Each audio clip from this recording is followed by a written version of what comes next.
బాబాసాహెబ్ అంబేద్కర్ ఒకవేళ రాజ్యాంగాన్ని మనకి ఇవ్వకపోయిన ఉంటే మనం పుస్తకాలలో చదువుకుంటున్నాం వెట్టి చాకిరని. మనం పుస్తకాలలో చదువుకున్నాం.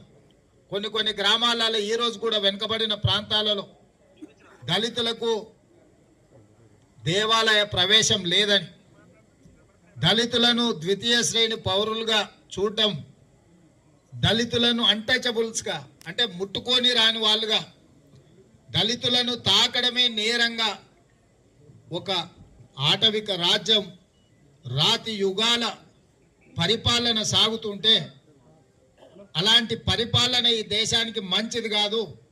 దళితులు, గిరిజనులు, ఆదివాసీలు, మైనారిటీలు మనతో సమానము, మనమందరం మనుషులము, మనమందరం కలిసి ఉండాలి, మనుషుల సహజీవనంతో సంవయనంతో మనం ముందుకు సాగాలి అని బాబాసాహెబ్ అంబేద్కర్ గారు మనకు రాజ్యాంగాన్ని ఇవ్వడంతో ఈరోజు మనం అందరం ఎవరి ఏ కులమైనా ఈ వేదిక మీద లేకపోతే ఇక్కడున్న వాళ్ళందరం ఈ సమూహం అంతా మనం అందరం కలిసిమెలిసి కూర్చున్నాము అని అంటే ఈ సామాజిక పరివర్తన డాక్టర్ బాబాసాహెబ్ అంబేద్కర్ గారు అందించిన స్ఫూర్తి.